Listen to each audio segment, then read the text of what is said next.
All right, good morning. Let me start by saying I know that the eyes of the nation are on the events unfolding in Ukraine, and we fervently pray for the citizens of Ukraine. But we want to take a moment here this morning with the folks behind me to provide an update on something that is important to a lot of Kentuckians and something that folks have been keenly interested in. We are here to announce that the big three distributors and Johnson & Johnson have committed to the $26 billion opioid agreement. This final settlement has been reached in one of the most consequential negotiations in Kentucky's history and is the second largest multi-state settlement in United States history. Now, starting this spring, Cardinal Health, McKesson, AmerisourceBergen, and Johnson & Johnson will begin compensating Kentucky for creating and fueling the opioid epidemic. Thanks to this final settlement, Kentucky stands to receive $483 million. Today marks the end of a long and hard-fought negotiation. It's a negotiation that we undertook with dual purpose: to ensure that these companies are held accountable and to ensure that the Commonwealth receives the funding that it needs, that it deserves, to intensify our opioid abatement efforts. And the funding cannot come quickly enough.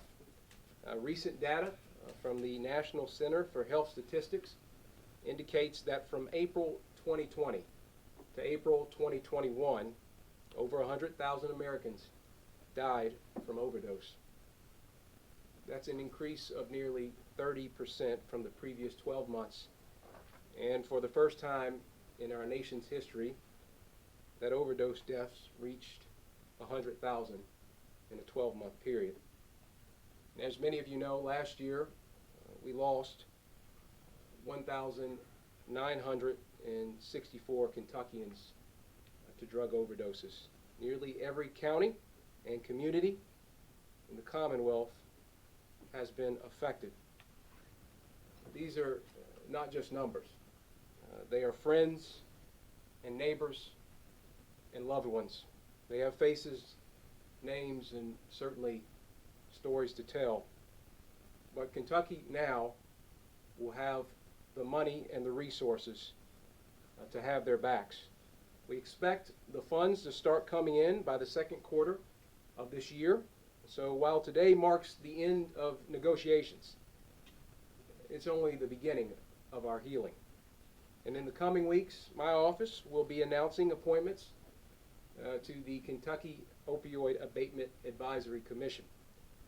This commission, which will be comprised of survivors, law enforcement, and the drug treatment community, and others, will be tasked with administering the state's portion of the settlement proceeds. So in the coming days, we want to urge all Kentuckians to monitor our website for updates on the Commission's regulations and the application process. Start preparing ideas and start collaborating with your fellow neighbors on how to best utilize these settlement dollars. Now, there were many partners that helped out with the settlement, all of whom were critical to securing this successful outcome. I want to thank Judge Taylor and Judge Moore for their contribution and for their work with KACO. To J.D. Cheney and Mayor Troggett, I want to thank you as well and your help in association with KLC. And of course to Stacy Tapke and Martin Hatfield, my dear friend, and Mike O'Connell from the County Attorneys Association for their efforts and work as well. This historic agreement does not come to fruition without your leadership and without your willingness to unite behind what's best for all of Kentucky. I also want to commend and thank those of you in the press who have for years been spotlighting and highlighting the stories of folks that have been lost to overdoses, and have been covering the stories of Kentuckians who have found themselves addicted to drugs and have found it difficult to break the cycle of addiction. In fact, we're going to hear one of those stories from a remarkable individual, Taylor, in just a moment. I want to thank you as well to our legislature, especially to President Stivers and Speaker Osborne and Representative Bentley and Senator Wheeler. Your passage of House Bill 427, which received unanimous bipartisan support last session, ensured that Kentucky will receive that highest possible settlement amount of $483 million. For those of you at home and in the press who don't speak the Frankfurt language of bill numbers, the legislation that I just mentioned states that when the money comes to Kentucky, we know what we're going to do with it. 50% is going right to our local communities, and the other 50% is going to go into that Opioid Abatement Advisory Commission that I just spoke about. But the legislation does something else that, in my judgment, is just as important. It sends a message that we as a Commonwealth are united and that we can tackle the big challenges, that it's time to put this epidemic behind us. And it's time to get real dollars in the door to heal our communities that have been ravaged by this poison. With this funding and the collective will and strength of our people, we have a real opportunity to put this epidemic in the rearview window and have a better and more promising and hopeful tomorrow in front of us. With that said, I'd now like to ask and welcome to the podium my good friend, Representative Bentley.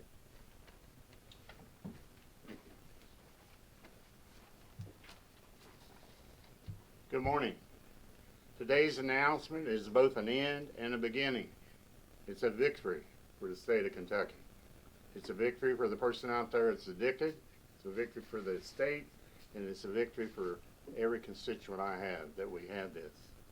It marks the end of negotiations with many of the companies who created and fueled the opioid epidemic.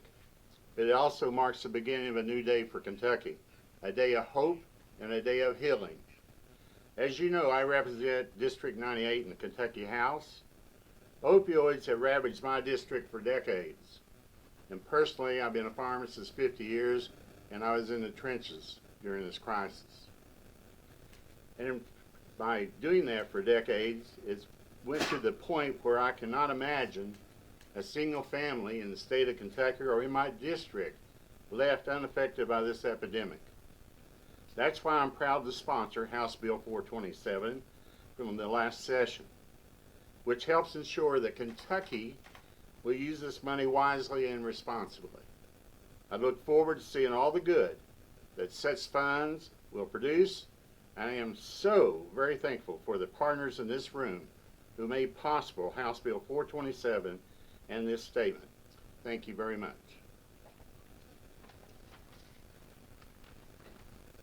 This is Senator Wheeler. Thank you very much, and it's an honor to be here with you all today. You know, we do need to pray for the people in Ukraine that are essentially a David fighting a Goliath right now, and think about their sufferings. But in many ways, I could see a parallel here in the sense that the opioid industry was a Goliath, and General Cameron, thankfully, was our David that has helped to slay this this giant that has brought so much suffering to our people, especially in my district, the 31st Senate District in far eastern Kentucky.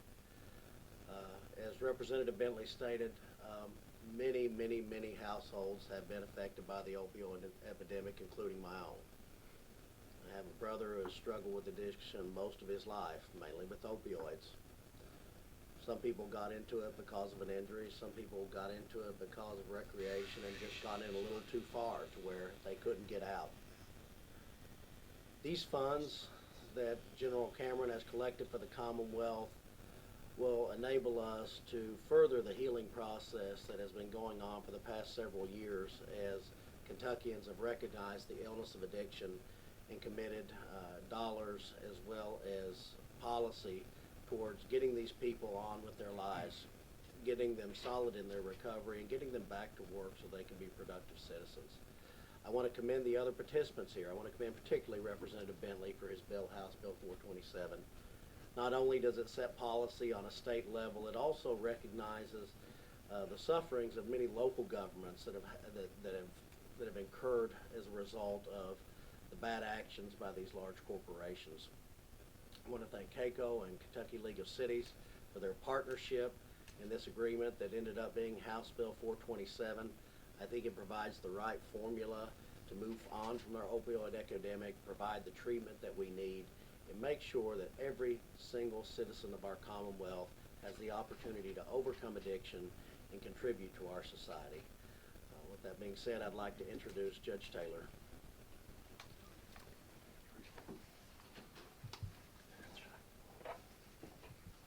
Thank you, Senator. Appreciate it. I'm very grateful to stand here today alongside Attorney General Cameron and my fellow Kentuckians who have and continue to fight tirelessly to ensure counties get its fair share of the settlement funds. This settlement does not make this drug epidemic go away. It does not replace or even begin to make up the damage and the devastation opioids has caused to Madison County and to other counties across the Commonwealth. It has been the root issue of so many issues in Madison County. Our detention center overcrowding, the impact on our first responders, the demand in our healthcare system, the impact on our workforce, and the fracture of our homes and families, to name a few. Finalizing the settlement today is a huge step to combat this drug epidemic through substance abuse treatment and prevention. But more importantly, it sends a clear message to drug manufacturers that we in Madison County and this Commonwealth will continue to fight and not allow those actions to go unchecked. I had the privilege to visit Karen's Place, which is a treatment center over in eastern Kentucky a couple years ago. And one thing that stood out to me in a peer support group setting, I asked the question to the group, to the ladies there, so what is it that our communities and society needs to do to help you all to recover? And she said that people in our communities look at us like we're bad people that need to be good, when in reality we're sick people that need to be well. And I'm so thankful for these funds that we're going to be able to invest into sick people that need to be well. Thank you for giving me the opportunity to be here today. This time, I'd like to introduce my friend, Judge Moore from Boone County. Well, thank you, Judge, and thank you to our members of the legislature and especially Attorney General Cameron. We accomplish things by partnership, by working together, and this partnership and these efforts didn't happen overnight. In 2016, we at the National Association of Counties created an opioid task force. Because Kentucky was one of the most devastated states, I was asked to co-chair that task force way back in 2016. The opioid task force was people from all across the nation that were county officials. We quickly learned that we needed to move rapidly, and we began to talk to legal counsel in 2017, 2018, and the teams that were assembled along with our elected officials helped get us to where we are today. So it's been a long effort, a long road of work, but today is a wonderful day to begin to see the resources come to state and local governments to be able to mitigate, to educate, to prevent, to treat those that are being impacted by these drugs. We across northern Kentucky also partner because the three counties of Boone, Kenton, and Campbell created the Northern Kentucky Office of Drug Control Policy. Our first executive director of that effort was Kim Mosher before she was a state representative. Kim resigned when she was elected state representative, and we now have a new director But we had a meeting this week talking about the way that this is still impacting our communities. I go to the post office and I see the mom that lost her daughter. I go to one of my favorite restaurants and I see a father who lost his daughter. The impacts of this run deep in our counties, in our cities, in our communities across the Commonwealth. These funds will be used for the permitted uses. The funds that will come to local governments will do what I just talked about. Education, prevention, treatment. We know that the inmates in our county jails need the tools to succeed when they come out, and many of them need to be in treatment rather than a county jail. These funds will help us to get to that effort. Again, thank you to all that made it happen, that got us here today. Thank you to our Attorney General Cameron for holding this press conference and for allowing us to be a part of it. Our county attorneys were another one of those partners. I'd like to introduce the county attorney from Pulaski County, Martin Hatfield. Yeah.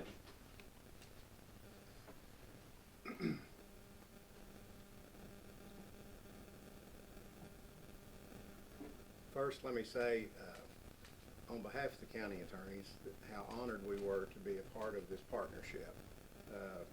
As mentioned earlier by General Cameron, Stacy Tapke, the Kenton County attorney, Mike O'Connell, the Jefferson County attorney, and myself have been a part of this for several years, and it's been our honor to do so. I've been a prosecutor on either the state or the federal level for over 30 years, and I've seen what this epidemic has done to our communities, both locally at home in Pulaski County and on a broader scale when I was with the U.S. Attorney's Office, and it's just devastating. It's been devastating, and locally, it's been so frustrating because we're in district court, and that's where a lot of this begins. That's where we first see them, and parents come to us begging for help, and we don't have the resources. They're just not there. Everybody's tried to piece together what they can, but you can only do so much without money. And just an example, and I'm not going to use the name, I'd like to read this. This is a text I got yesterday. I won't use her name, but it says, "Martin, I'm asking as a father. His daughter just got picked up for shoplifting and she needs at least 6 months rehab, please. I'm sorry to ask you, but this will change her life. She's been begging for help and I've prayed every day and night for God's help, and today we've received it.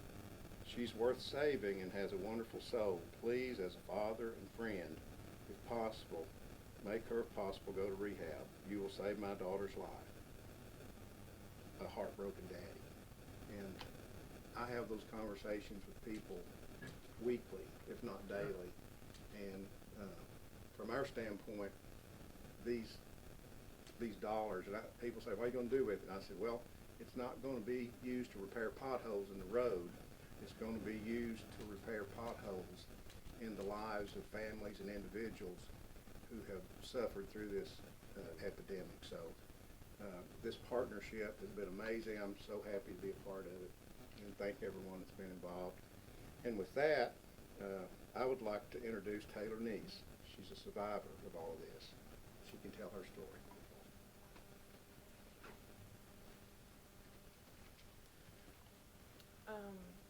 In high school, everything was perfect. I had scholarships for basketball, softball, volleyball, you name it. I started getting mixed in with the wrong crowd. I went to college, didn't take any of my scholarships because I started drinking, partying, doing everything everybody else was doing, just trying to fit in. Everything escalated. Things started to get worse. I started doing pills, experimenting, anything. All opioids anything that you can think of. It became a problem, and I couldn't quit. So when I found out that I couldn't quit, I lost everything. My family. I mean, I didn't have half the clothes that I had. I mean, it's unreal how everything goes downhill so fast. So my family ended up getting me help, and at first I wanted it, but I didn't. It took me 10 years and 7 rehabs to actually realize that I needed help and that I was going to die if I didn't get it. So after 7 rehabs and praying every single day, laying on those cold, hard jail floors for 10 years, I finally accepted myself for who I was and what I had done. And I've apologized and done what I was supposed to do and bettered myself. And Isaiah House saved my life. I would not be where I'm at today with what I have today if it was not for Isaiah House.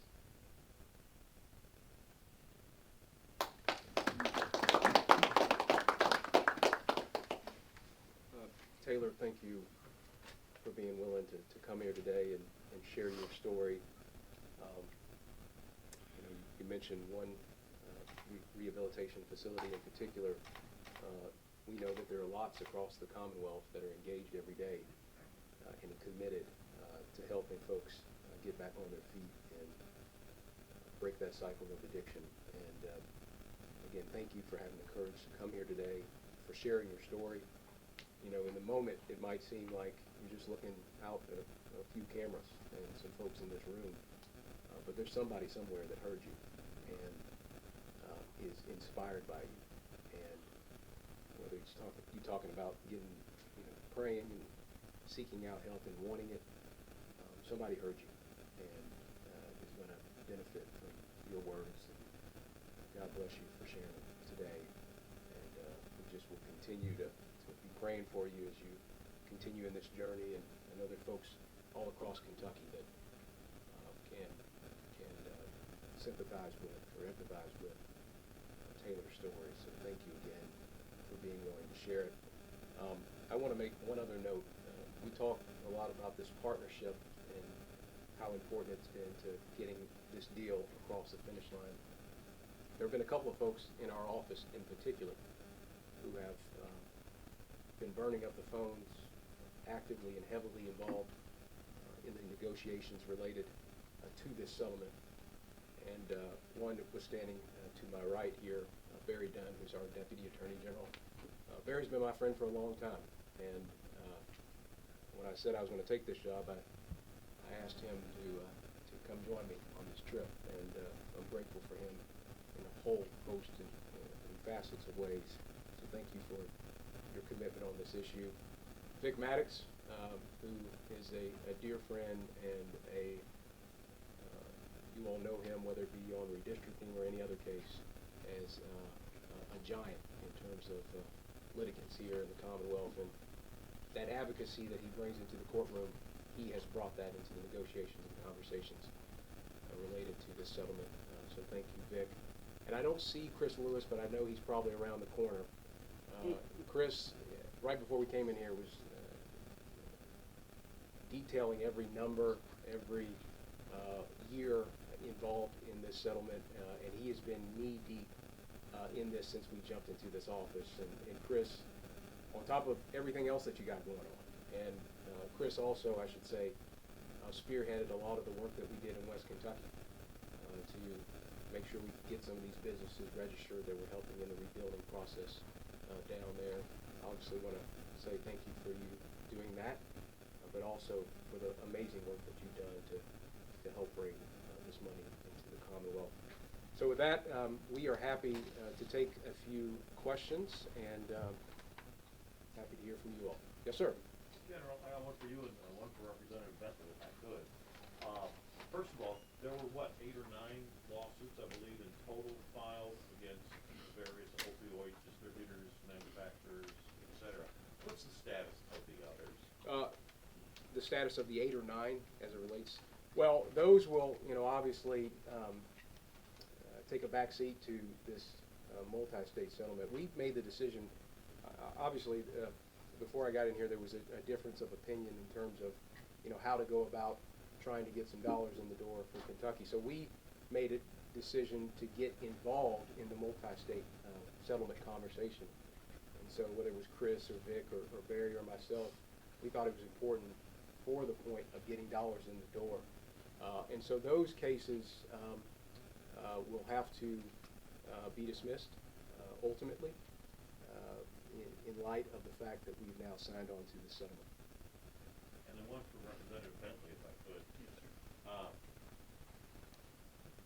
As a pharmacology professor, is there anything that you teach your students about watching out for perhaps physicians who overprescribe opioids? Is there something that you guys are trained to look out for, or perhaps report to stop abuse like this, especially from, let's say, the physicians who overprescribe? Not only being a college professor 31 years, I've been a practicing pharmacist for 50. And when you're a practicing pharmacist, you have 50 years, you can recognize a forgery immediately, and people don't think so. Or you can recognize a wrong DEA number. So I was telling the Attorney General, I have 5 people arrested in one day. So sometimes I think that pharmacists in your community are forgotten heroes because they probably police more narcotics than the police do some weekends. But in my lifetime, I always, I had a soft heart. That's reading I'm white-headed. I filled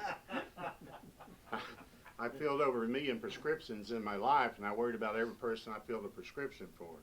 But if I knew a person was abusing, I'd pull them aside, and I would talk to them.